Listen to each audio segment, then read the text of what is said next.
আসসালামু আলাইকুম গাইস, সকলে কেমন আছেন? আশা করি সকলে অনেক ভালো আছেন।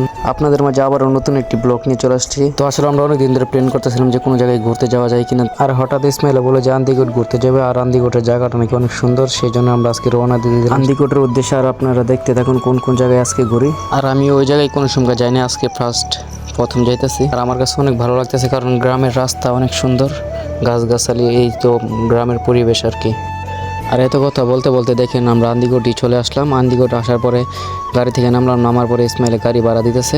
আর হঠাৎ আমার চোখে একটা জিনিস আসলো, এই যে দেখেন কি সুন্দর পাইলা বানাইছে তারা মাটি দিয়ে ছিঁড়ে। আর আমি তো খুব খুশি, কারণ আমি জীবনের প্রথম আজকে আন্দিকোট যেতেছি। দেখি জায়গাটা কেমন সুন্দর, দেখতে দেখতে ভিতরে চলে আসলাম, দেখা যাক জায়গাটা কেমন লাগে।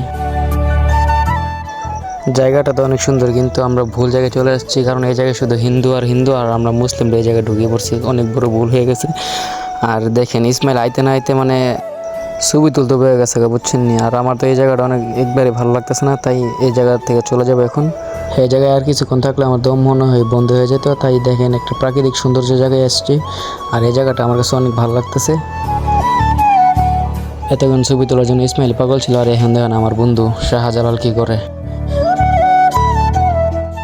আর এই জঙ্গলের পাশেই ছিল একটা শসা ক্ষেত, আর এই শসা খেতে আমরা সকলে চলে গেলাম। গিয়ে দেখি এক ভাই শসা পারতেছে, তাই আর ইসমাইলে বলতেছিল যে তার নাকি শসা খাওয়ার অনেক ইচ্ছা হইতেছে, তাই ভাইয়ের কাছ থেকে অনেকগুলো শসা কিনে আনলাম।